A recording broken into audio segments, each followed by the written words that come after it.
New York City, 1962.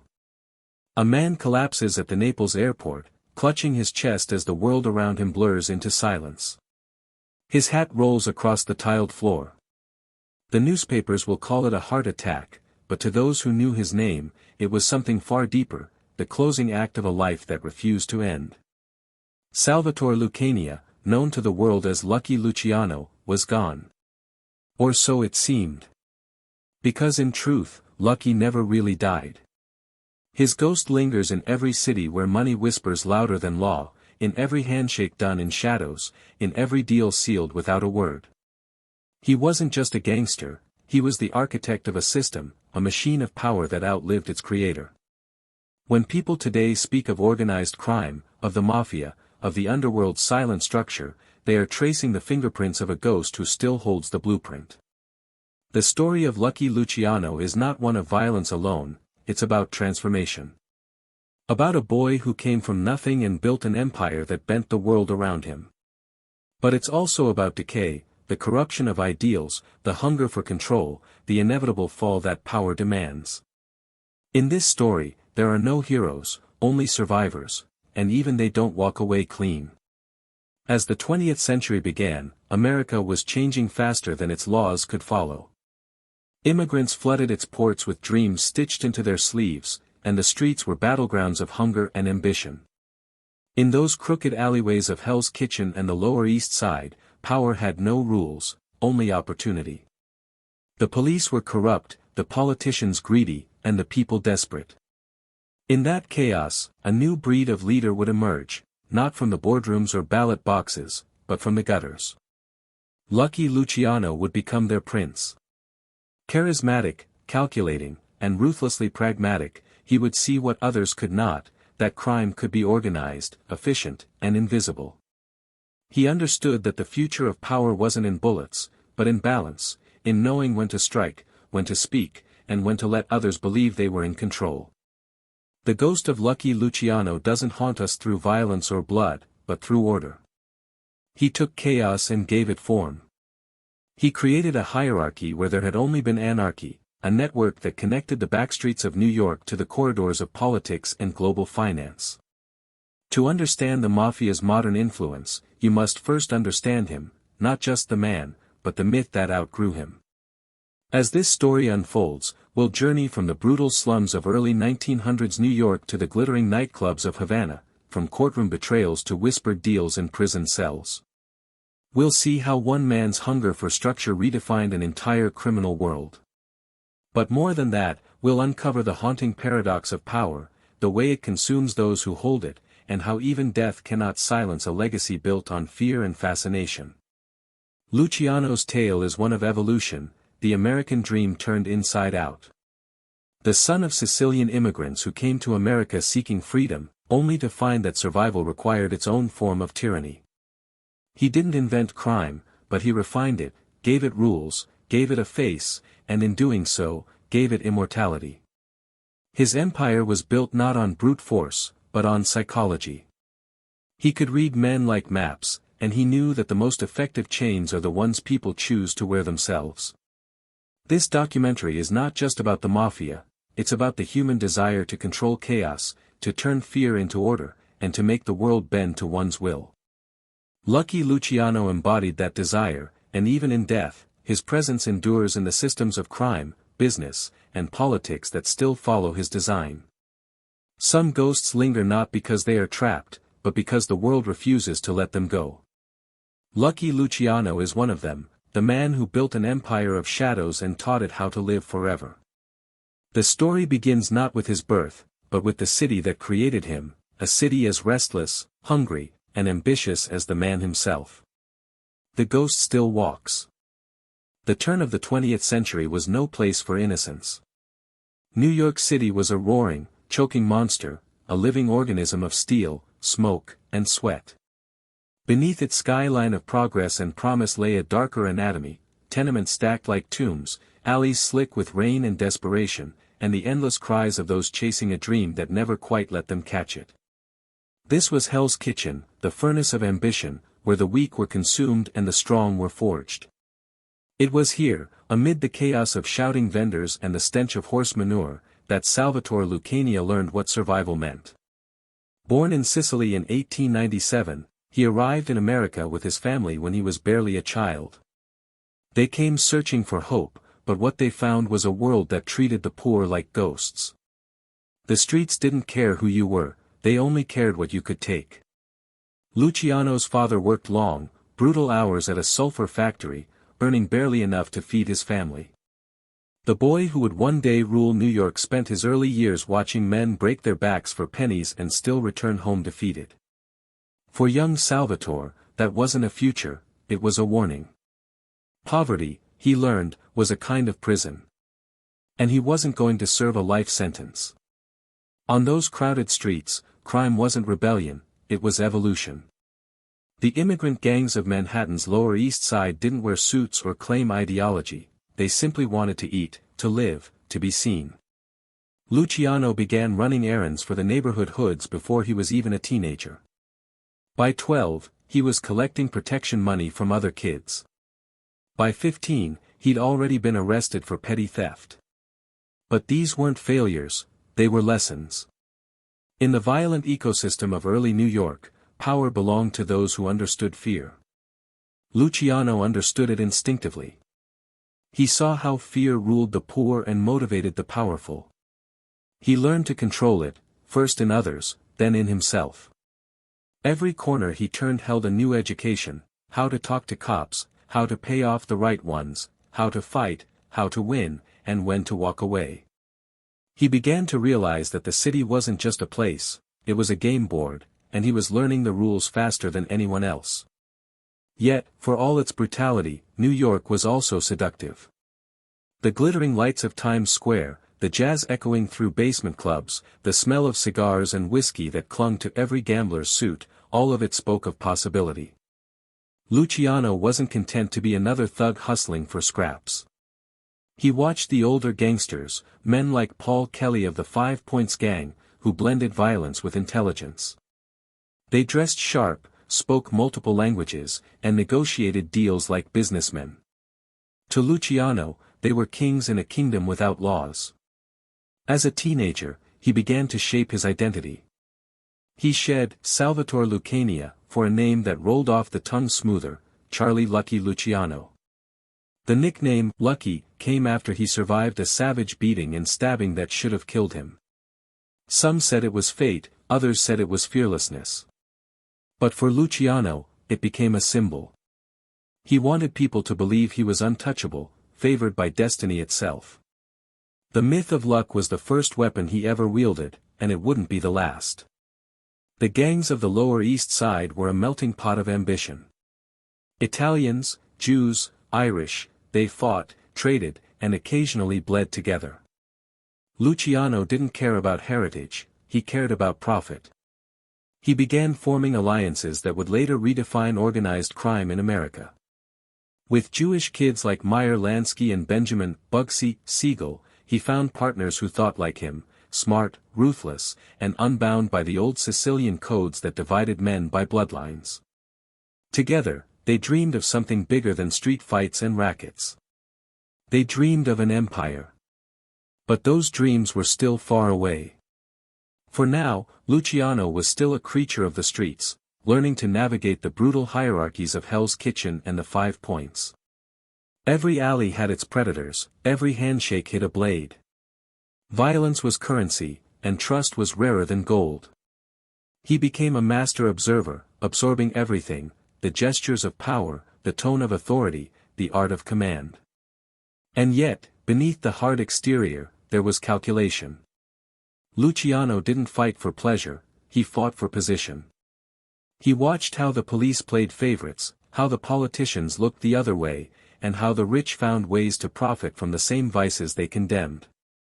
He saw hypocrisy as opportunity. In his mind, America was just another racket, one where the clever could carve out their share. By his early 20s, Luciano was no longer just another street tough. He was a name that carried weight. The boy from Sicily had learned the language of power, and he was ready to rewrite its grammar. But the streets that raised him were still hungry, still full of ghosts who didn't make it out. Luciano never forgot them, not out of sentiment, but out of warning. Every king, he knew, ruled on borrowed time. The world of Hell's Kitchen had done its job. It had stripped away innocence and replaced it with vision. It had shown him that power wasn't about muscle, it was about control, about turning chaos into order and fear into obedience. And somewhere in that dark labyrinth of crime and survival, Lucky Luciano began to glimpse the shape of his destiny. The streets had given him everything he needed: courage, cunning, and the cold heart of a leader. But they had also given him something far more dangerous: belief. Belief that he was meant for more than survival. Belief that even in the dirtiest corners of the world, greatness could be built. And in the years to come, that belief would change not only his life, but the entire structure of organized crime in America. The boy from the tenements had seen the machine from the inside. Now, he was ready to build his own. The city had made him hard, but it had also made him visionary, and soon, New York would no longer be the place that defined him. It would become the empire he ruled from the shadows. The promise of America was a lie wrapped in a dream. For millions of immigrants, it shimmered like gold across the ocean, a new world where hard work meant freedom, and freedom meant dignity. But when the Lucania family stepped off the ship onto Ellis Island, they didn't find gold, they found grime. They didn't find freedom, they found survival. The American dream, for Salvatore Lucania, was a fight, not a gift. It was a game rigged from the start, and if you wanted to win, you had to learn to cheat better than the others. The young Luciano saw the contradiction early. His father, Antonio, worked himself to exhaustion as a sulfur laborer, his hands raw and blackened, while the men who owned the factories lived like kings. His mother, Rosalia, scrubbed floors for pennies that vanished before the week was over. Every morning, the smell of stale bread and sweat filled their cramped tenement on East 10th Street, and every night, he listened to the sounds of rats scurrying in the walls, a lullaby for the forgotten. To survive meant to adapt, and adaptation was something Luciano mastered. The streets were his classroom, and ambition was his religion. While other boys dreamed of being firemen or boxers, Luciano dreamed of command, of never having to bow again.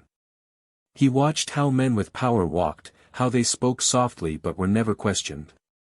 He began to imitate them, practicing charm as a weapon and silence as a shield. It wasn't long before his charisma began to attract others. People trusted him, even when they shouldn't. That, he realized, was real power. In those years, America was divided between those who obeyed the law and those who owned it. Corruption ran like a current beneath everything: the police, the politicians, the unions. Luciano learned quickly that morality was a luxury for the rich. The poor couldn't afford to be honest. If a man wanted respect, he couldn't wait for it to be handed to him, he had to take it. The streets were full of immigrants just like him, Irish, Jewish, Italian, each fighting for territory, for identity, for a future. But what set Luciano apart wasn't strength or ruthlessness. It was vision. He didn't see rivalries between ethnic gangs, he saw potential partnerships. While the old Sicilian dons clung to tradition and bloodlines, Luciano saw something more profitable: unity. Crime, to him, wasn't about loyalty to a flag or a family. It was about efficiency, about turning chaos into commerce. As prohibition loomed on the horizon, the city began to change. The 1920s would be an era of wealth and corruption, and Luciano could feel it coming like electricity in the air. He watched as America's thirst for alcohol transformed the underworld into a thriving black market. Every speakeasy, every bootleg shipment, every payoff to a crooked cop, it all spoke one language: money. And Lucky, barely in his 20s, understood it fluently. But before prohibition made millionaires out of criminals, Luciano paid his dues in blood and sweat. He worked under the notorious 5 Points Gang, a melting pot of future legends and killers. It was here that he learned discipline, not the kind taught by priests, but the kind enforced with brass knuckles. Paul Kelly, the gang's sophisticated leader, became a mentor figure. Kelly believed that crime could be run like a business, with strategy and order. Luciano listened. He absorbed. And then, he refined. There were days when Luciano walked the streets with pockets empty, yet his mind was overflowing with schemes. He saw how gambling dens were run, how protection rackets operated, how the police could be bought, and how fear could be packaged as security. He understood that violence had to be selective, that too much blood drew attention, and attention killed profits. He began to operate with surgical precision, taking risks only when the reward was guaranteed. By his early 20s, Luciano's name carried a strange duality. To the poor Italian families of the Lower East Side, he was a success story, the immigrant boy who made good, who dressed in fine suits and carried himself like a gentleman. To the cops, he was a ghost, never caught, always present. And to the other gangsters, he was both ally and threat. They couldn't decide whether to fear him or follow him. Most chose the latter. Still, there was something in Luciano that went beyond money. Beneath his calculated charm, there was a deep resentment, not toward America itself, but toward the illusion it sold. He had come to understand that the American dream was never meant for men like him. It was designed to keep the poor chasing and the rich collecting. But Luciano, in his twisted brilliance, decided to play by those rules anyway, and win. If America was built on enterprise, he would become an entrepreneur of crime. If success demanded ruthlessness, he would perfect it. The line between business and crime was thin, and Luciano learned to walk it like a tightrope artist. He invested his money, kept his books clean, and made sure his connections reached beyond the underworld. He courted politicians, paid off police captains, and even mingled with legitimate businessmen who pretended not to know who he really was. To them, he was simply Charlie, the charming young man who always picked up the tab. In private, however, Luciano's world was darker. He surrounded himself with dangerous men, killers, smugglers, and enforcers who would one day become the backbone of the American mafia. But even among them, he stood apart. Where they saw immediate gain, he saw the long game. He wasn't building a gang, he was building an empire. Every step he took in those years blurred the boundary between dream and nightmare. The immigrant boy chasing freedom had become the very embodiment of power's corruption. He could walk into any club in Manhattan and have the best seat, the finest liquor, and the respect of men twice his age. Yet deep inside, he remained haunted by the ghosts of his childhood, the hunger, the fear, the humiliation. Those memories didn't fade, they hardened into resolve. Luciano had made a choice: if America wouldn't give him its dream, he would steal it and reshape it in his image. To him, crime was simply capitalism without hypocrisy. The same greed that built skyscrapers also built smuggling rings. The same ambition that drove politicians also drove mobsters. The difference was honesty: the gangsters never pretended to be good. By the time Prohibition arrived in 1920, Lucky Luciano was ready. He had the connections, the charisma, and the cold precision of a man who understood the pulse of the city. The streets had trained him, poverty had forged him, and betrayal had sharpened him. What began as a struggle for survival was about to become the foundation of an empire that would rewrite the rules of organized crime forever. The American dream had promised everything. Lucky Luciano would take it all, by any means necessary. And in doing so, he would expose the truth that America never wanted to admit, that the line between dream and corruption was thinner than anyone dared to believe. By the time the smoke of the First World War cleared, New York had become a living contradiction, a city of splendor and decay. Jazz poured out of Harlem clubs while bootleggers filled basements with liquor and gunfire. Wall Street roared, the underworld thrived, and the streets buzzed with the smell of opportunity. For Lucky Luciano, it was a city reborn, not for the righteous, but for the ruthless.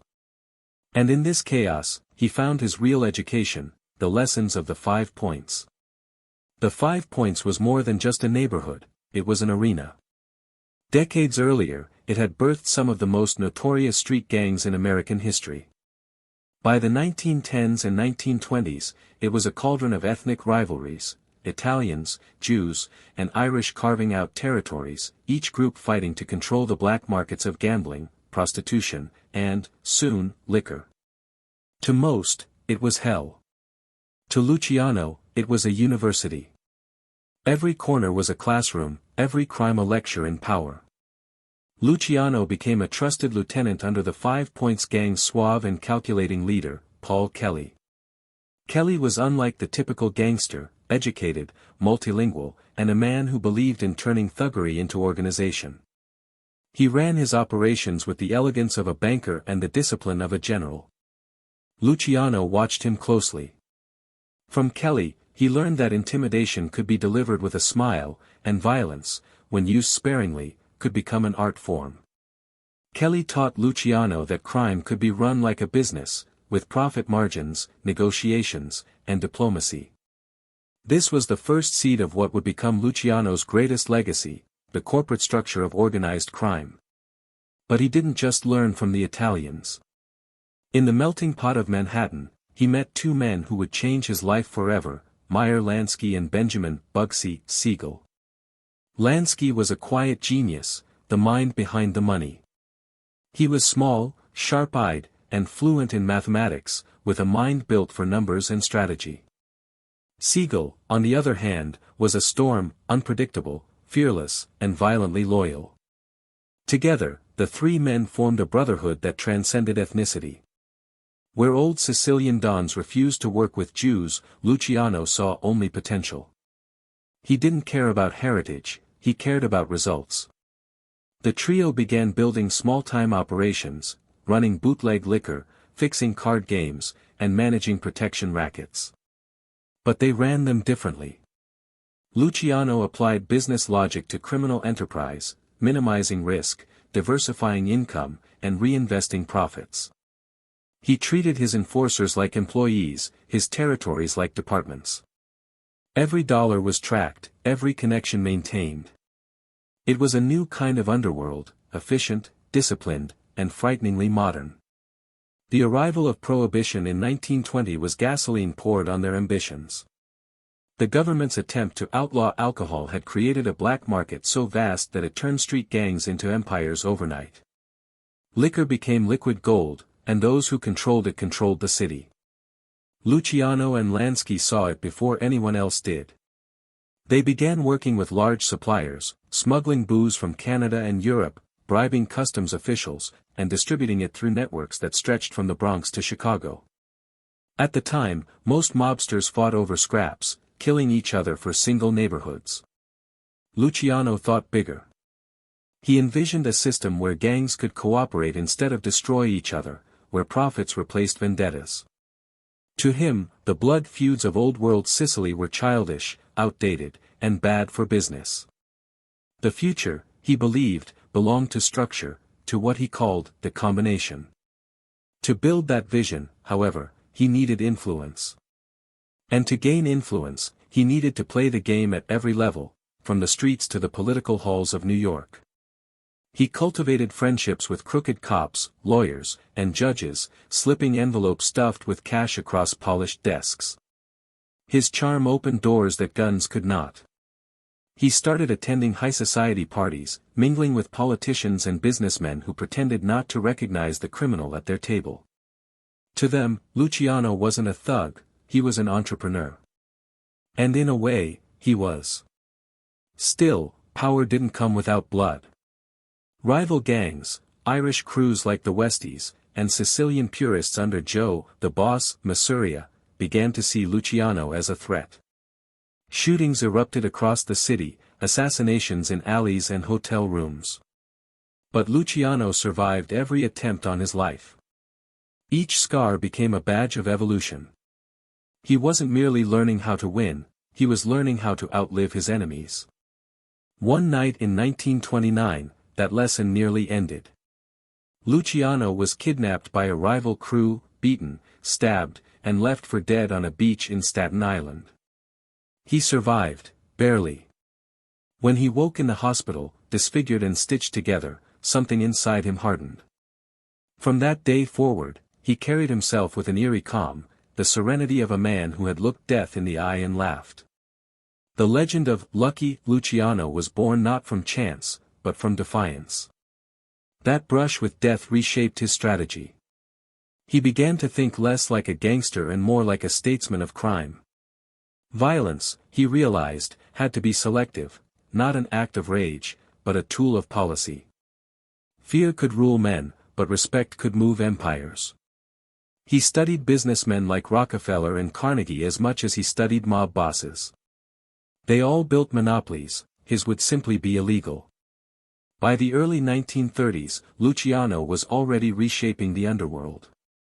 The old Sicilian bosses still clung to hierarchy, demanding tribute and obedience.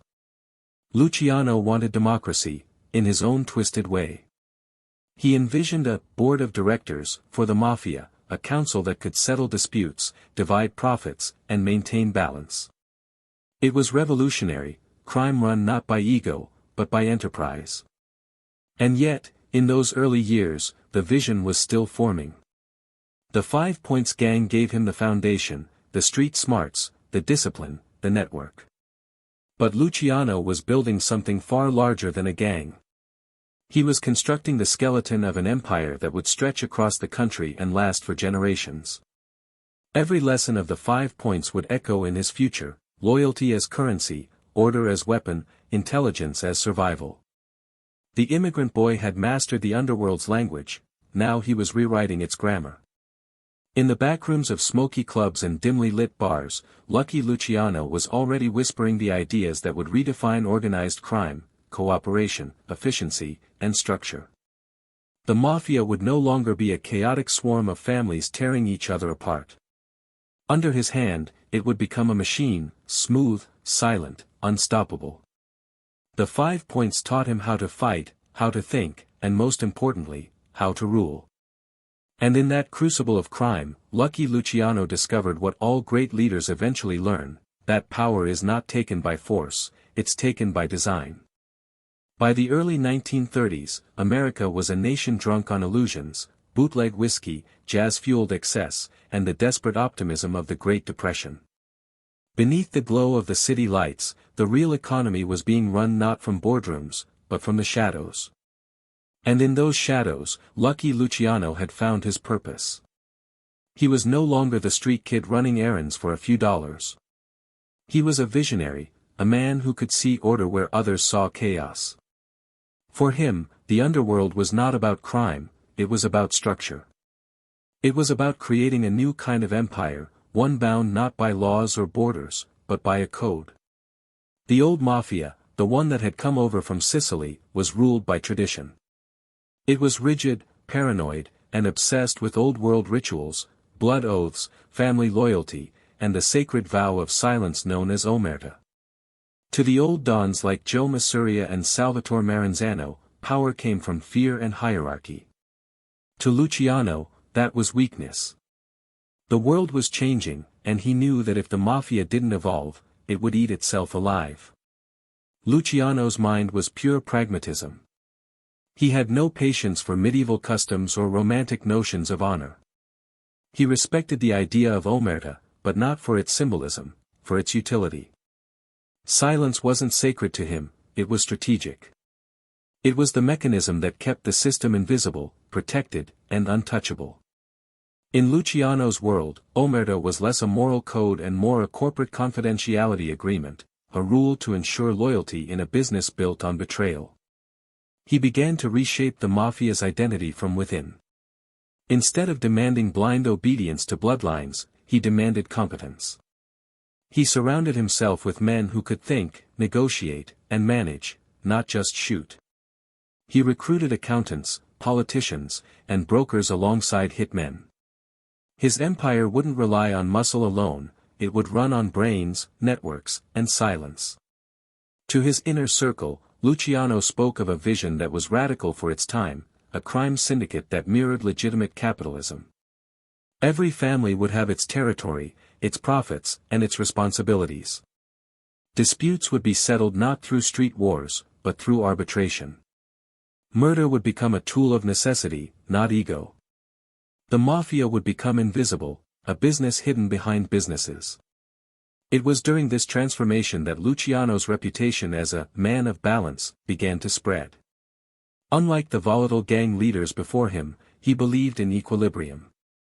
If a man wanted to make money, Luciano would let him, as long as he paid respect and didn't disrupt the system. He understood that control didn't come from dominance, it came from harmony. That philosophy, equal parts genius and ruthlessness, became the cornerstone of his rule. But even visionaries need moments that define their power. For Luciano, that moment came during the Castellammarese War, a bloody conflict between rival mafia factions led by Joe, the Boss, Masuria and Salvatore Maranzano. The war turned New York into a battlefield, with assassinations, kidnappings, and shootouts erupting daily. The mafia was tearing itself apart, blinded by ego and tradition. Luciano, ever the strategist, played both sides. Outwardly, he pledged allegiance to Masuria. Secretly, he negotiated with Maranzano. He saw what neither of them could, that both men were relics of a dying age. While they fought for titles and pride, Luciano was planning the future. When the time came, he made his move. In 1931, in one of the most infamous betrayals in mafia history, Joe Masuria was assassinated in a Coney Island restaurant. Luciano had arranged the meeting himself, he even excused himself to the restroom moments before his men entered and gunned Masuria down. The message was clear, the old ways were dead. There would be no more kings, only a system. After Masuria's death, Maranzano briefly became the most powerful man in New York, but not for long.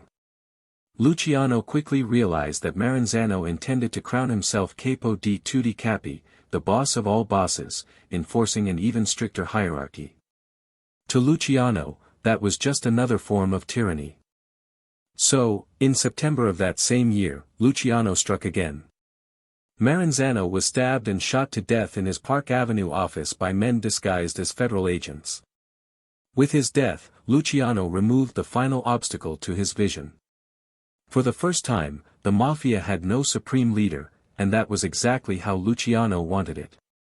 He established the Commission, a council composed of the heads of the major mafia families across the country. Each family would govern its own territory but abide by collective rules. It was democracy in crime, an organized balance of greed, control, and cooperation. At the heart of this structure lay omerta, the code that held it all together. It wasn't about honor anymore, it was about survival. The code dictated silence in the face of law enforcement, absolute loyalty to one's family, and respect for the system's order. Breaking the code meant death, not out of vengeance, but as a necessity to preserve the integrity of the network. Luciano's brilliance was in turning fear into efficiency. Psychologically, omerta fascinated him. He saw how belief could bind men stronger than chains. He understood that the greatest power wasn't physical, it was psychological. If you could convince men that silence was sacred, they would enforce it themselves. He had transformed a cultural relic into a mechanism of control, one that made his empire nearly untouchable. Under this new order, Luciano became less a king and more a designer of destiny. He didn't need to shout commands or display violence. His authority was invisible yet absolute. Men followed him not just because they feared him, but because they believed in the world he had created, a world where chaos had been disciplined into profit. Luciano's genius lay in his duality. To the public, he was charming, eloquent, and civilized, the embodiment of the modern gangster. To his associates, he was cold, decisive, and terrifying in his precision. He didn't crave attention, he craved results. He wore tailored suits, dined at fine restaurants, and carried himself like a Wall Street executive. Yet behind that polished smile lay the heart of a man who would destroy anyone who threatened his design. As the 1930s unfolded, his empire expanded beyond New York. Gambling, prostitution, narcotics, labor unions, every illegal enterprise found a place within his structure. And wherever there was profit, there was omerta to protect it. It was more than a code of silence, it was a creed of faith. The irony was almost poetic. The immigrant boy who had once fought for scraps was now enforcing order on the chaos that raised him. The streets that had once shaped him now bent to his will. He had built a system where loyalty was currency, fear was insurance, and silence was law. The Code of Omerta became Luciano's masterpiece, his invisible crown. It allowed him to operate an empire without borders, to govern men who feared betrayal more than death. Under this code, the mafia ceased to be a gang.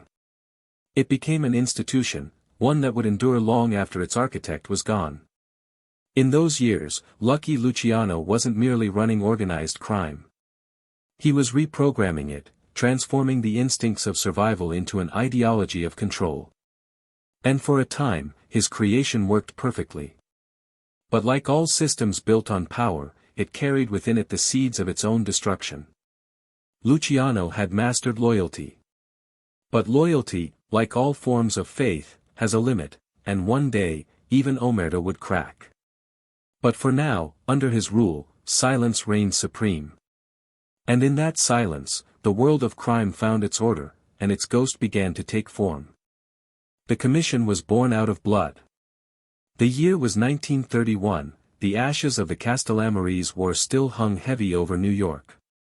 Two old-world bosses, Joe Masuria and Salvatore Maranzano, lay dead, their names reduced to whispers in the alleys they once ruled. In their place stood a new kind of leader, a man who didn't want to be the boss of all bosses, but rather the architect of a system that would outlive every man in it. Lucky Luciano wasn't interested in crowns. He was interested in control, quiet, distributed, and permanent. He understood something fundamental: absolute power was fragile. It painted a target on your back. The old mafia had killed itself through hierarchy, each don climbing over the corpses of others. Luciano saw that if crime were to survive, it had to evolve. It needed a government. So he built one. In the autumn of 1931, Luciano called a secret meeting in a Manhattan hotel suite. Seated around the table were men who had once been enemies, the heads of New York's 5 major mafia families, along with representatives from Chicago, Buffalo, Cleveland, and beyond. Each man was armed not just with a pistol, but with suspicion. These were killers, smugglers, and visionaries, men who trusted no one, least of all each other. Luciano broke the silence with a simple declaration: no more wars. No more bosses of bosses. We run this like businessmen. That moment would define the future of organized crime in America. He proposed the commission, a governing council that would oversee all mafia activity across the United States. Each family would have autonomy within its own territory but would be bound by collective rules. Disputes would be settled by vote, not by gunfire. Profits would be shared, and order would be maintained. In short, Luciano had created a constitution for crime. To enforce this new order, he established clear structures. At the top of each family sat the boss, responsible for overall direction and policy. Beneath him, the underboss managed day-to-day operations, while the consigliere, a counselor, advised and mediated disputes. Capo regimes, or captains, managed crews of soldiers, who carried out the ground-level work. It was elegant, efficient, and ruthlessly practical, a pyramid built not from loyalty, but from logic. This structure revolutionized the underworld. Suddenly, the mafia wasn't a cluster of gangs, it was a network. It operated like a corporation with branches, investors, and risk management. Luciano had effectively turned organized crime into a multinational enterprise. In the process, he elevated the role of the mobster from brute to businessman. The commission's influence spread rapidly. Cities across America, Chicago, Detroit, Kansas City, Tampa, Philadelphia, all fell in line. Al Capone's Chicago outfit, under the pragmatic guidance of Frank Nitti and later Tony Accardo, aligned itself with Luciano's principles. The National Crime Syndicate, a partnership between Italian and Jewish criminal organizations, became the backbone of the American underworld. Luciano and Meyer Lansky acted as the system's silent architects, balancing power between profit and peace. Money became the new language of loyalty. Through gambling, narcotics, unions, and prostitution, the mafia funneled millions through legitimate fronts, trucking companies, construction firms, restaurants, even banks. Luciano ensured that profits were not wasted on ego but reinvested into the system. Every dollar earned strengthened the foundation of their invisible empire. Yet, beneath the order, there was an unspoken truth: fear still ruled everything. The commission was not a democracy, it was an illusion of one. Dissent was permitted until it threatened profit. Betrayal was punished swiftly and silently. Men who broke the rules disappeared without headlines or funerals. Luciano's genius was not that he eliminated violence, it was that he institutionalized it. Murder became procedural, almost administrative. In those years, Luciano operated like a shadow prime minister. He avoided the limelight, preferring to let others appear as public faces. He wore tailored suits, dined in luxury hotels, and met with senators and movie stars. To the public, he was a mysterious businessman. To law enforcement, he was a ghost, whispered about, rarely seen, never touched. But while his empire was built on crime, its efficiency rivaled that of Wall Street. Luciano understood economics as well as any banker. He diversified his investments, from illegal enterprises to legitimate businesses that laundered their profits. He forged alliances with unions, gaining influence over docks, construction sites, and transport routes. He even manipulated labor strikes to control industries. To the world above, it looked like chaos. To Luciano, it was orchestration. The Commission's creation marked a psychological turning point in the history of organized crime. It wasn't just about power anymore, it was about systemization, about creating a machine that could sustain itself beyond any single man. Luciano believed he had found the secret to immortality, not through life, but through structure. His approach was a strange blend of ruthlessness and reason. He could order a man's death without emotion, then spend the evening negotiating trade routes over whiskey and cigars. His closest associates often said he thought more like a statesman than a criminal. And in many ways, he was. The commission became his parliament, and he its unspoken chairman. Still, there were cracks forming, small and invisible. Some of the old guard bosses resented Luciano's reforms, viewing them as a betrayal of Sicilian tradition. They whispered that he had defiled Cosa Nostra, our thing, by opening its doors to outsiders and focusing too much on business. But Luciano ignored them. He believed the past was irrelevant.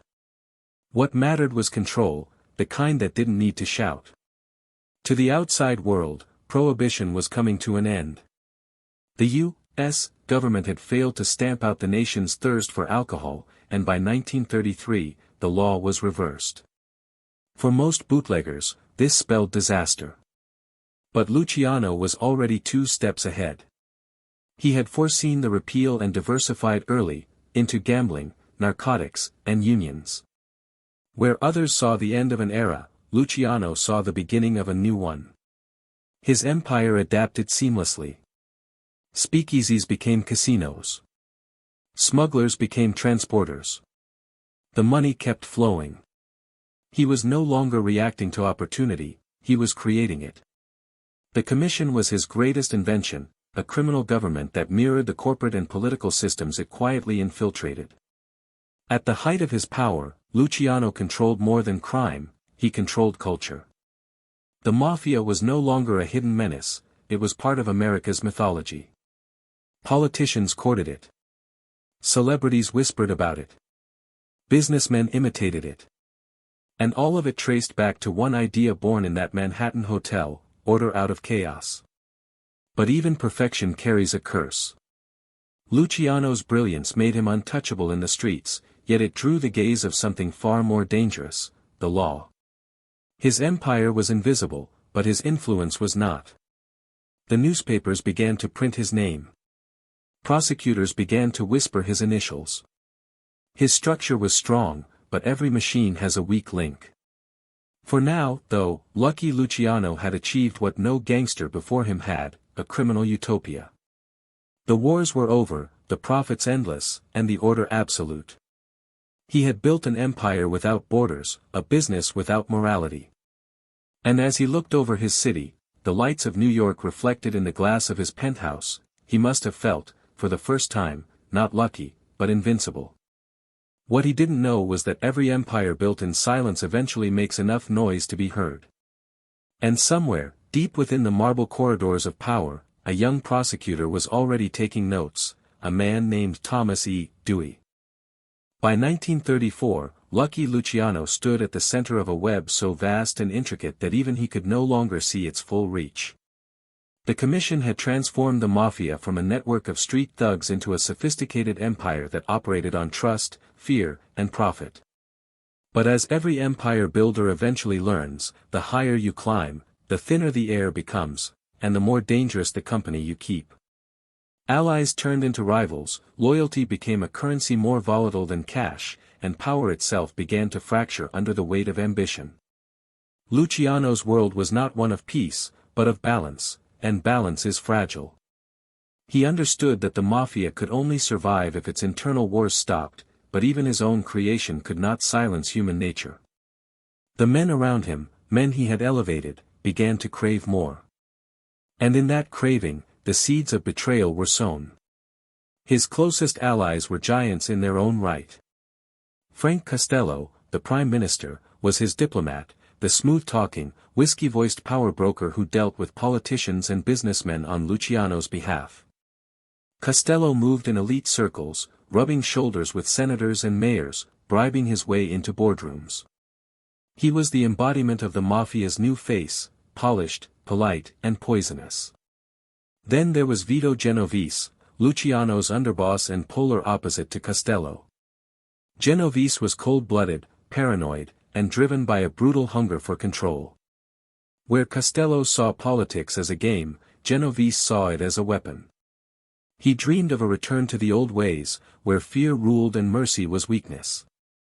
Luciano knew that Genovese admired him, but he also knew admiration was just envy in disguise.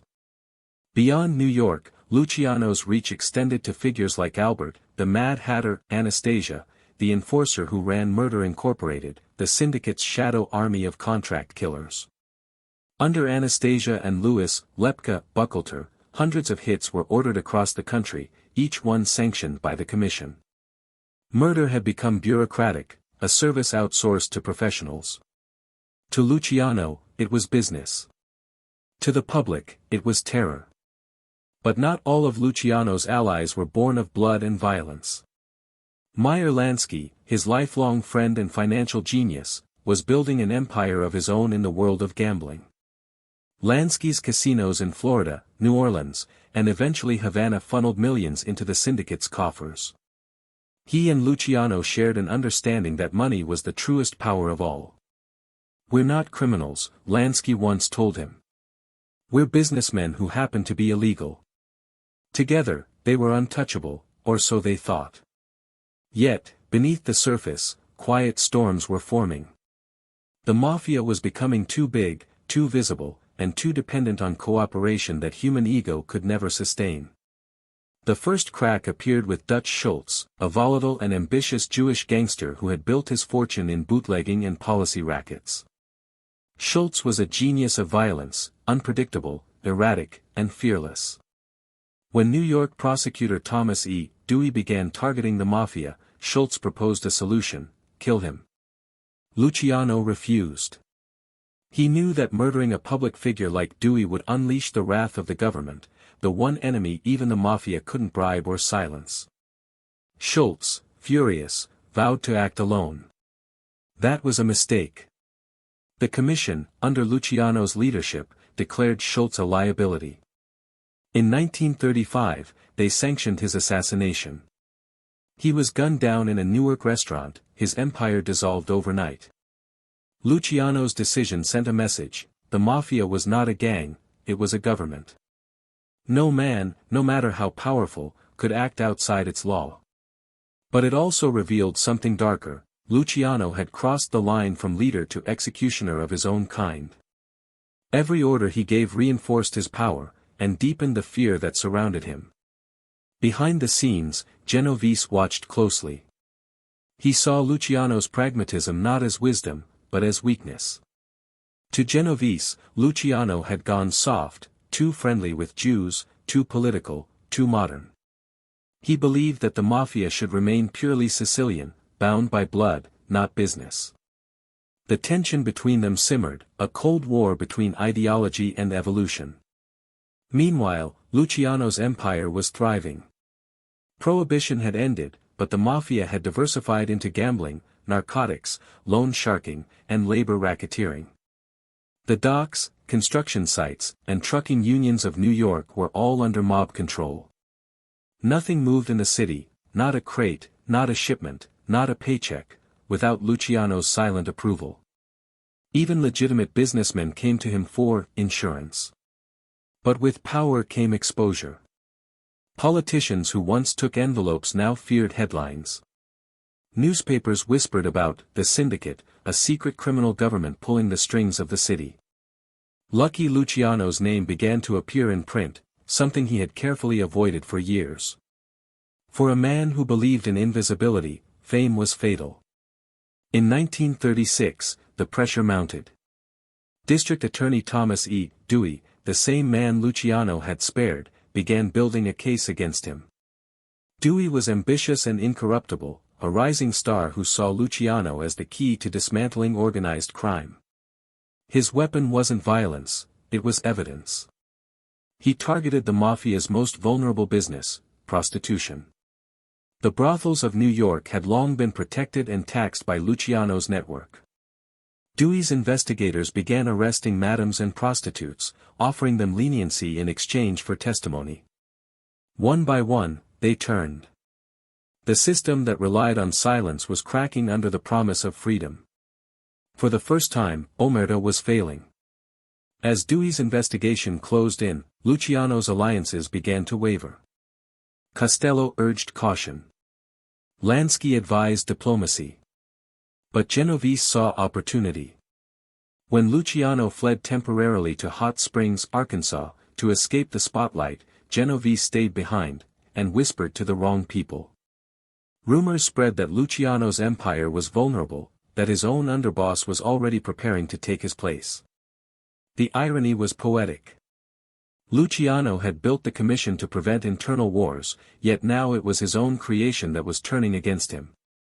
The system worked, but it no longer worked for him.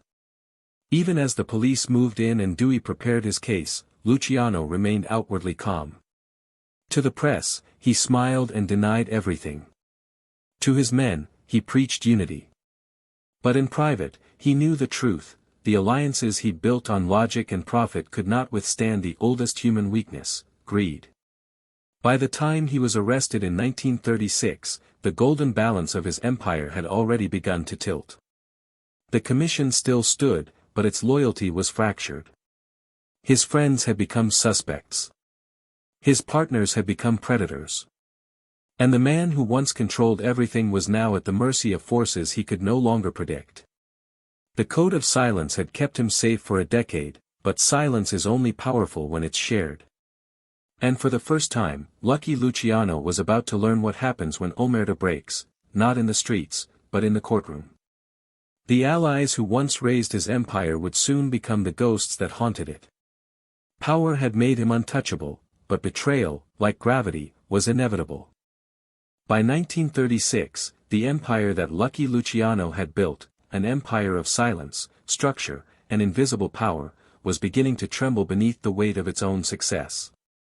The press had found a new obsession, the police had found a new target, and the government had found its new crusade. The golden age of organized crime had drawn too much light, and every shadow Luciano had created was about to be exposed. The hidden war, between law and loyalty, between the mafia's invisible order and America's need for justice, had begun. For more than a decade, Luciano had ruled without ever being seen. His fingerprints never appeared on a contract, his name never appeared on a ledger, and yet everyone knew he was there, the silent heartbeat of the criminal underworld. His business cards didn't bear a company name, his empire was built on whispers. But now, the whispers were turning into testimonies. Thomas E. Dewey, the young, ambitious special prosecutor, had made it his mission to destroy Luciano's empire piece by piece. He wasn't like the other politicians the mafia had bought or intimidated. Dewey was incorruptible, a man who saw law enforcement not as a career, but as a crusade. He didn't just want to arrest Luciano, he wanted to dismantle the mythology of the mafia itself. To him, Lucky wasn't just a criminal, he was a symbol of America's moral decay. Dewey's strategy was both brilliant and brutal. Instead of going after the mafia's more elusive operations, gambling, narcotics, or racketeering, he targeted its most human weakness, prostitution. Luciano's organization had long controlled New York's brothels, taking a percentage of every transaction, every night, every girl. It wasn't the most glamorous part of his empire, but it was the one most vulnerable to exposure. Unlike drug smugglers or hitmen, prostitutes could be made to talk. Dewey's men raided dozens of brothels across Manhattan, arresting hundreds of women. Most of them were terrified, beaten down by years of fear and silence. But Dewey offered them something new, freedom. Reduced sentences, immunity, even money. All they had to do was testify. And one by one, they did. The sacred code of omerta had met its first true test, and it was losing. At first, Luciano dismissed it. He believed no woman could possibly testify against him, he'd always stayed several steps removed from the street-level operations. He didn't sign papers, didn't take direct payments. His money was filtered through layers of intermediaries, men who understood that speaking his name meant death. But Dewey's investigation went deeper than Luciano expected. It followed the trail of payoffs, names, and phone calls until it led back to him. Still, for a time, the mafia's machine continued to function. Luciano's associates, Costello, Lansky, and Genovese, tried to keep business running as usual. But the atmosphere had changed. Raids became routine. Politicians who once took bribes now refused them. Newspapers ran front-page stories about the Vice King of New York.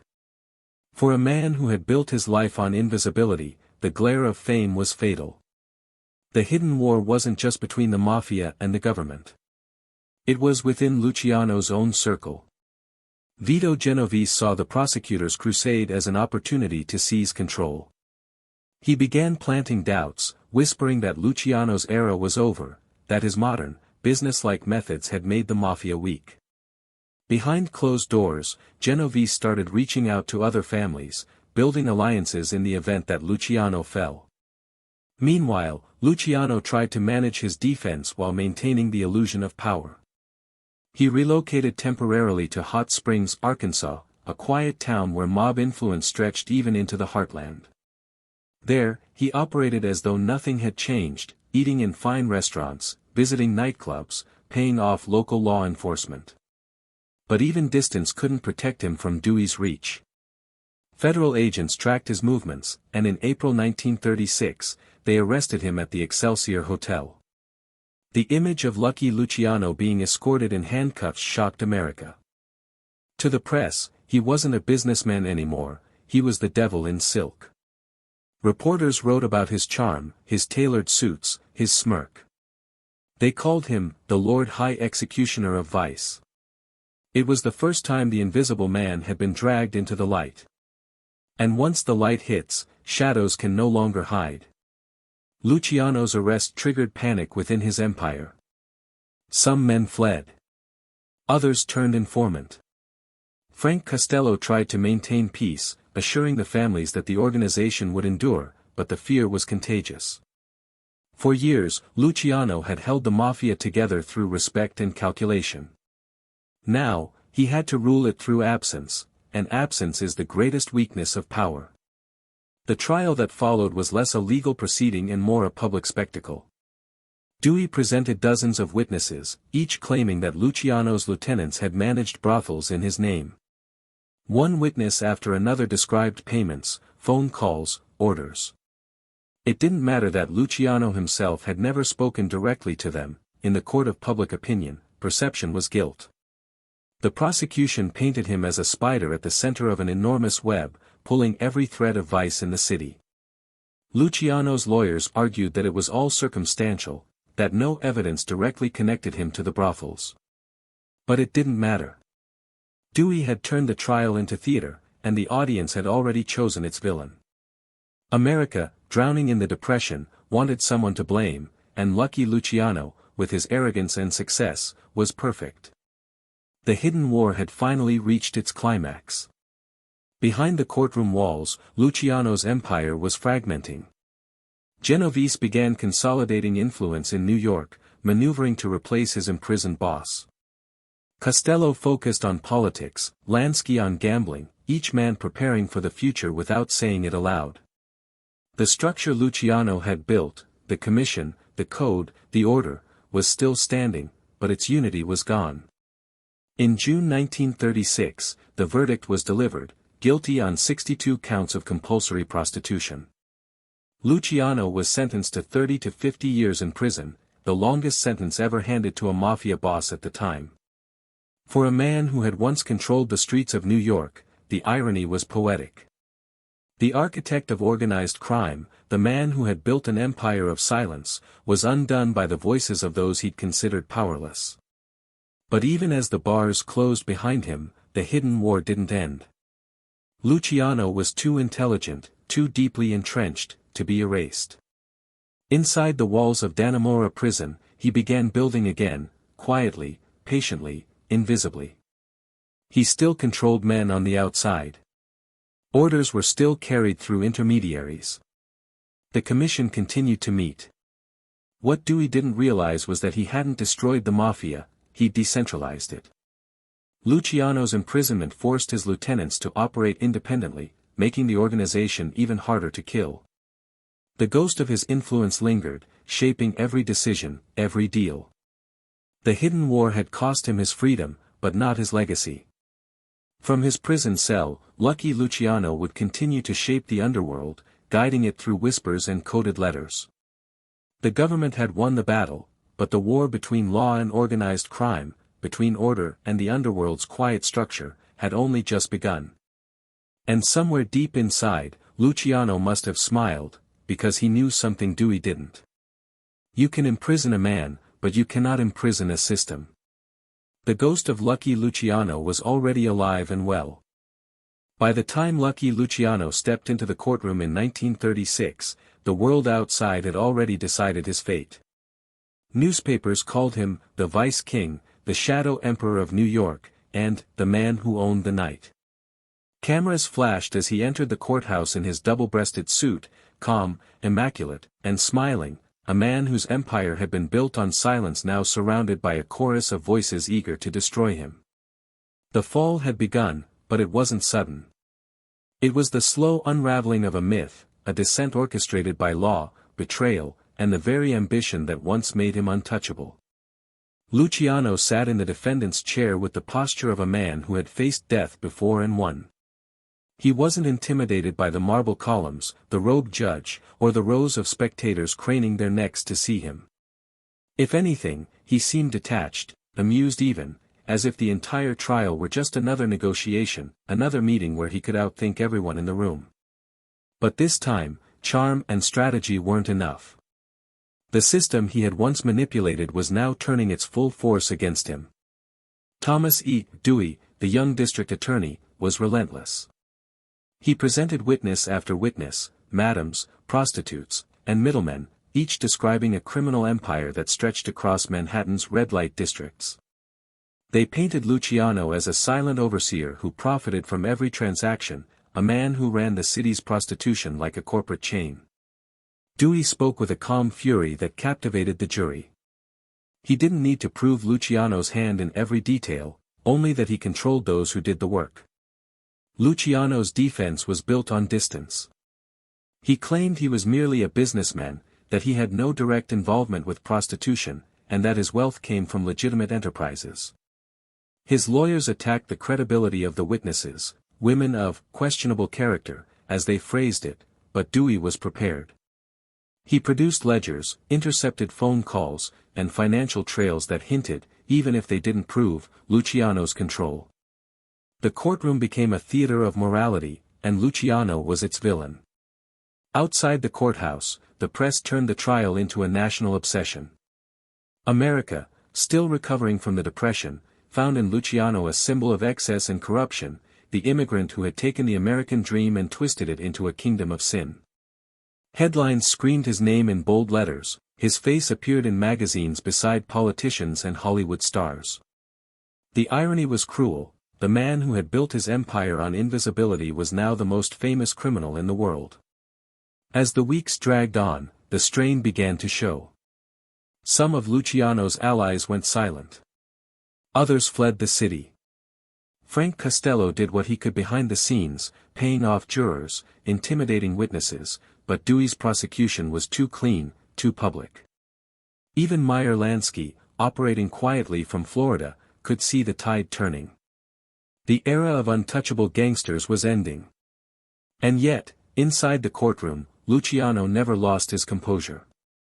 He smiled during testimony, whispered jokes to his lawyers, and occasionally winked at reporters. It was a performance, an illusion of control. But deep inside, he must have known the truth, the very system of silence he'd built was collapsing, and there was nothing he could do to stop it. Then came the testimonies that sealed his fate. Several of his former associates, desperate to save themselves, turned state's evidence. They claimed Luciano's men collected protection fees from hundreds of brothels, that orders came from the top, from him. Each word was a dagger, and though none could directly prove his involvement, the accumulation of stories built an image too damning to ignore. Dewey's closing argument was pure theater. This man, he thundered, pointing directly at Luciano, has made a business of human misery. He has turned the city's shame into his profit. The courtroom fell silent. The jurors avoided Luciano's gaze. Even the journalists, hardened by years of scandal, felt the weight of that sentence. On June 6, 1936, the jury returned its verdict, guilty on 62 counts.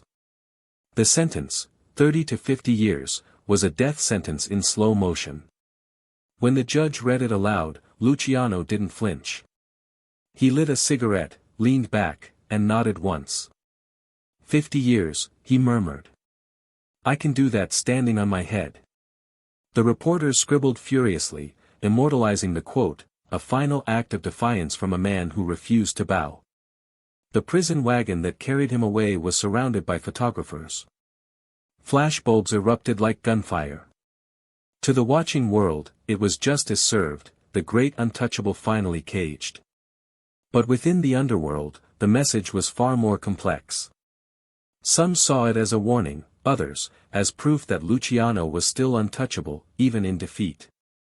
For though he was behind bars, his organization kept moving, as if guided by an invisible hand. In Dannemora prison, Luciano adjusted quickly. The walls meant nothing to him. He bribed guards, communicated through lawyers, and sent coded messages through visitors. The commission continued to function, with Frank Costello acting as a political ambassador and Meyer Lansky handling finances. Even behind bars, Luciano was still the chairman. But psychologically, the fall marked a transformation. For the first time, the man who had engineered every move of his life had lost control. He had built an empire to be untouchable, only to be undone by something he had always underestimated, the human voice. Omerta, the code of silence, had been sacred, but poverty, fear, and self-preservation had proven stronger. The mafia's silent war with the government was now out in the open. Dewey's victory emboldened prosecutors across the country. The old mob codes were breaking down under modern law. Luciano's dream of a disciplined, invisible syndicate was being replaced by something messier, greedier, louder, and more reckless. The commission still existed, but it no longer had a philosopher king to balance its chaos. In the quiet hours of the night, Luciano would pace his cell, replaying every decision that led him here. He had eliminated rivals, outsmarted enemies, and built a system more powerful than any criminal before him. And yet, a handful of terrified witnesses had brought it crashing down. The irony wasn't lost on him. Power, he realized, doesn't die with bullets, it dies with words. And so the fall of Lucky Luciano wasn't a violent one. There were no gunshots, no betrayals in back alleys, no dramatic final stand. His empire didn't end in fire, but in paperwork, courtroom speeches, and signatures on government forms. The fall of a gangster had become the triumph of bureaucracy, and that, perhaps, was the cruelest fate of all. Yet, even in defeat, Luciano's legend grew. From behind the walls of his cell, his name still inspired fear, respect, and imitation.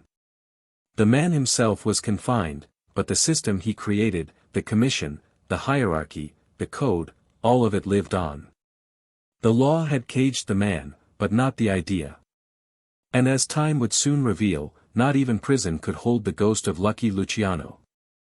The trial of Lucky Luciano became one of the most sensational spectacles in American legal history, part courtroom drama, part morality play, part media circus.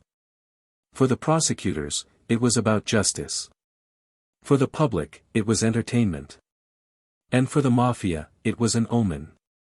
The man who had once built an empire on silence was now being judged in front of a nation that couldn't stop talking about him. It began in the spring of 1936 inside a packed Manhattan courtroom. The wooden benches overflowed with reporters, photographers, and curious onlookers. The air was thick with perfume, tobacco, and expectation. At the center of it all sat Charles, Lucky Luciano, immaculate in a tailored gray suit, a faint smile fixed on his face. He didn't look like a criminal. He looked like a banker, a movie star, or a politician, and that was precisely what terrified the prosecution. Thomas E. Dewey, the ambitious special prosecutor, paced the courtroom like a conductor readying an orchestra. He was young, driven, and incorruptible, everything Luciano was not. He had built his reputation on bringing down corrupt officials and mobsters who thought themselves untouchable. But this case was different. This was not just a trial of one man, it was the trial of the entire underworld structure Luciano had created. If Dewey won, it would prove that no one, not even the invisible hand of organized crime, could escape the law. The state's witnesses were a parade of broken lives. Dozens of women took the stand, madams, prostitutes, and brothel managers, each telling stories that seemed rehearsed and yet raw with fear. They spoke of payoffs, middlemen, and collectors, all tracing back to Luciano's organization. None had ever spoken to Luciano directly, but Dewey didn't need direct evidence. He was painting a picture, and each testimony was another brushstroke in the portrait of a man who turned vice into empire. The testimonies were shocking to a 1930s audience. Women described how Luciano's men demanded payments every week, how refusal meant beatings or arrest, how the city's brothels were all licensed by the same unseen hand. Some cried on the stand, others stared coldly into the jury box, rehearsing the horror they'd lived through. The more they spoke, the clearer Dewey's argument became. Luciano's genius was not in brutality but in control. He didn't need to dirty his hands, he had built a machine that did it for him. Luciano's defense was built on distance. His attorney, George Morton Levy, argued that the entire case was based on hearsay and assumption. There was no paper trail, no eyewitness account linking Luciano directly to the crimes. "My client," Levy thundered, "is a businessman. The prosecution has not produced a single piece of evidence that connects him personally to the operations described." But Dewey countered with a quiet, calculated strike. "That's the brilliance of his system," he told the jury. "He doesn't have to be seen. He doesn't have to sign anything. His power exists precisely because you cannot see it." He pointed to Luciano. "This man controls an empire that lives in the shadows. We are simply turning on the light." Outside the courthouse, the world watched. Newspapers splashed Luciano's face across front pages. Radio stations reported every development like it was a sporting event. Housewives, cab drivers, and factory workers all had an opinion about Lucky. To many, he had become a dark kind of celebrity, the embodiment of corruption wrapped in charm. Women wrote him letters in prison, calling him handsome and misunderstood. Men admired his coolness under fire. The line between villain and icon blurred. But behind the calm smile, Luciano was unraveling. Each witness chipped away at the wall of silence he'd spent a lifetime building.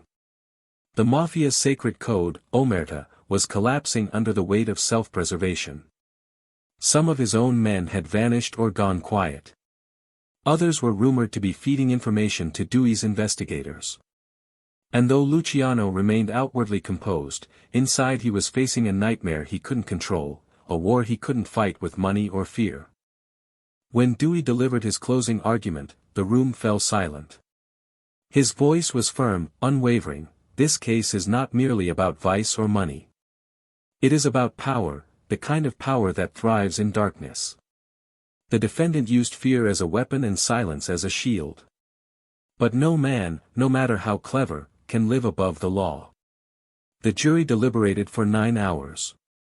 When they returned, the verdict was unanimous, guilty on 62 counts of compulsory prostitution. The judge sentenced Luciano to a term of 30 to 50 years in state prison. Gasps filled the courtroom. Some of the reporters looked stunned, others rushed to phones to file their stories. Luciano's expression didn't change. He rose, buttoned his suit, and lit a cigarette. "I've been called a lot of things," he said quietly, "but I never thought I'd be called guilty by a jury that never met me." He smiled faintly, then nodded to his lawyers as if concluding a business meeting. As he was escorted out, flashbulbs exploded, illuminating his face like a stage light. The crowd outside cheered and jeered. To the public, this was the triumph of justice, the moment when the law had finally caught the untouchable. But inside the underworld, the reaction was more complicated. To some, Luciano was a martyr, a leader taken down by the same system he had learned to exploit. To others, he was a cautionary tale, proof that even the smartest man could be undone by his own fame. The sentence sent shockwaves through the mafia's ranks.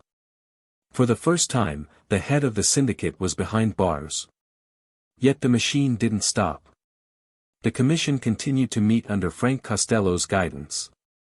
Lansky handled finances, while Vito Genovese began consolidating power, waiting for his moment to rise. Luciano's empire had become leaderless, but not leaderless enough to die. In Dannemora prison, known grimly as Little Siberia, for its freezing winters and brutal discipline, Luciano adapted. He was given a private cell and a steady flow of visitors. Even here, influence bought comfort. Guards brought him whiskey, newspapers, even fine food. He ran errands through intermediaries, maintained his connections, and issued quiet orders. Incarcerated or not, he was still the boss. But the isolation forced reflection. For the first time in his life, Luciano faced silence, not the enforced silence of omerta, but the kind that echoes inside a man's head when everything he's built is beyond his reach. He began to understand that control, once lost, can never be fully regained. The empire ran without him, but no longer according to his design. Outside, Dewey's star rose. He became a national hero, celebrated as the man who tamed New York's underworld. Yet in a strange twist of fate, Luciano's conviction only amplified his legend. Movies, pulp novels, and whispers in smoky bars turned him into myth, the criminal mastermind who turned crime into business, who made the mafia modern. The trial was more than a conviction, it was a transformation. It marked the end of the gangster age of guns and cigars and the birth of something far more insidious, an underworld that could exist within the very systems meant to destroy it. Dewey may have caged the man, but the machine he'd built was still humming, alive and evolving.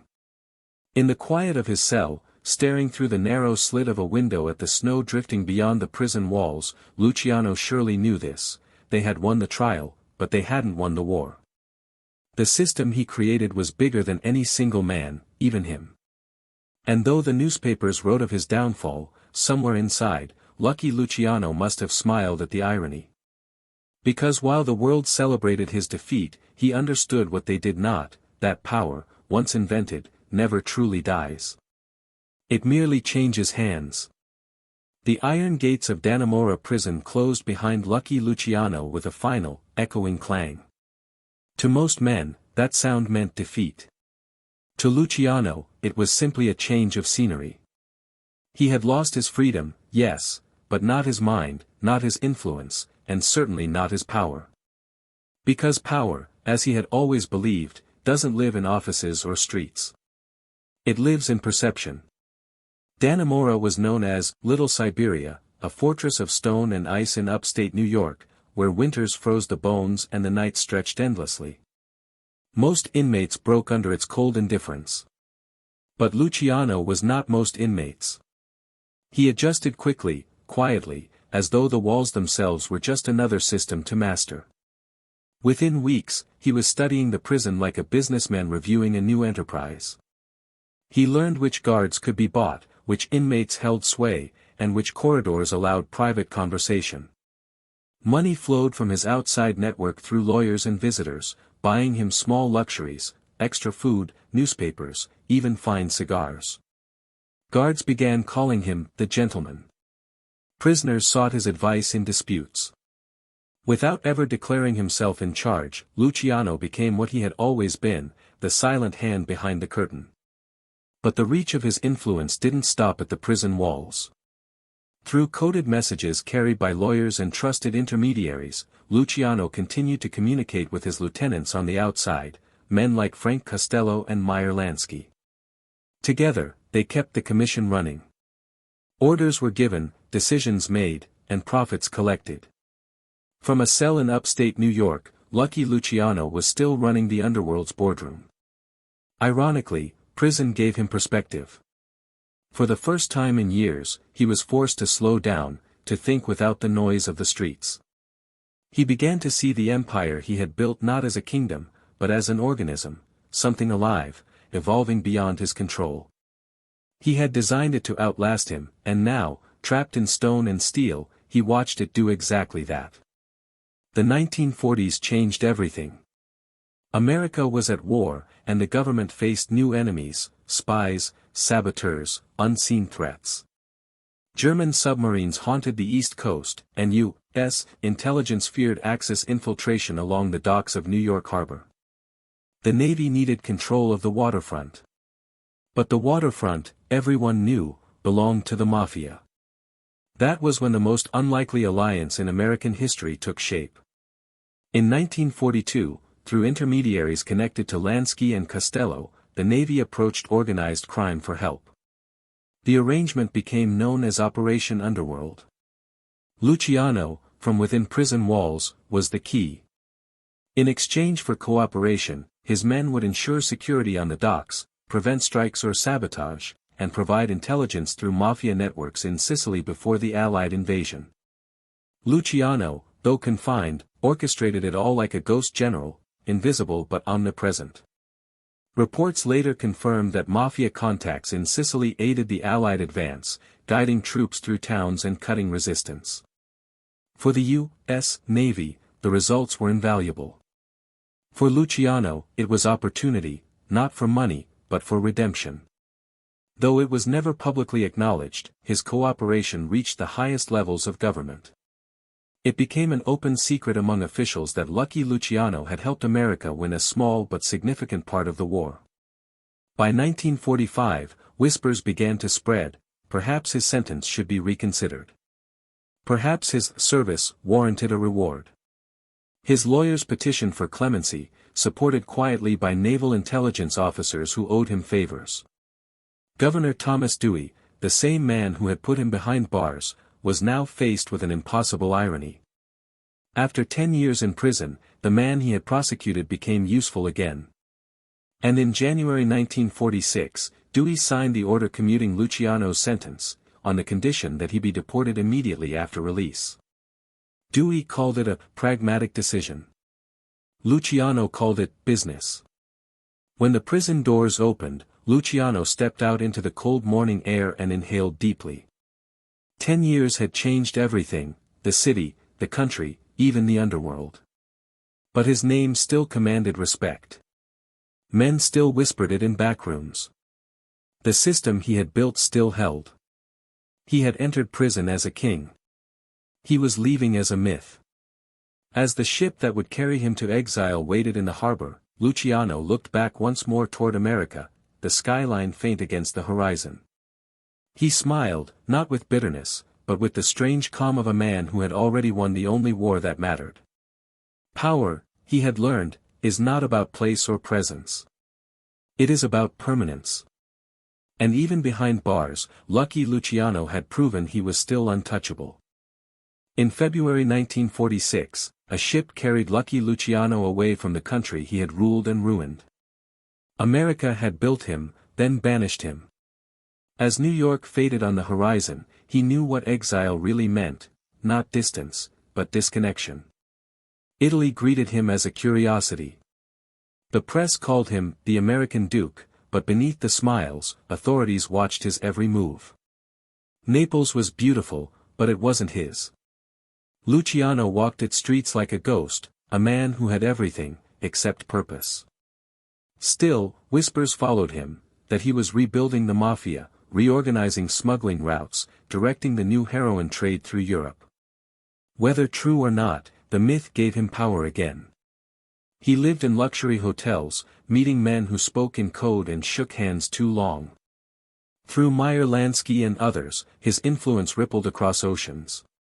Havana briefly became his throne, casinos glittering under tropical lights, mob bosses gathering to honor the exiled king.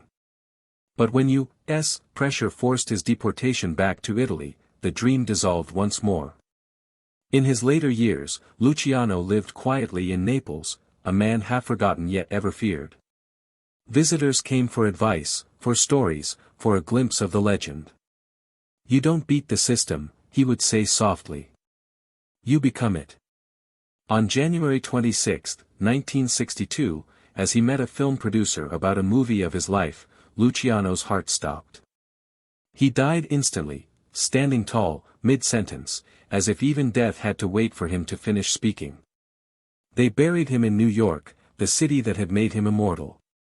The boy from Sicily, who once ruled America's underworld, ended as he began, alone, misunderstood, but undefeated by time. Lucky Luciano's death didn't end his story, it multiplied it. The mafia he built survived him, stronger, richer, and global. His commission became the blueprint for organized crime across continents, families bound by rules, balance, and profit. Every mobster that came after lived inside Luciano's design. He hadn't invented crime, he had perfected it. Before him, gangs were chaos, after him, they were corporations. The titles he created, boss, underboss, consigliere, became universal. Even law enforcement adopted his methods, forming task forces modeled on his structure. His ghost was in both sides of the war. Culturally, Luciano became more than a name. He became an archetype, the criminal as strategist, the gangster as executive. Films, books, and series borrowed his blueprint. From Michael Corleone to Tony Soprano, every fictional don carries a piece of Lucky's shadow. But his legacy is double-edged.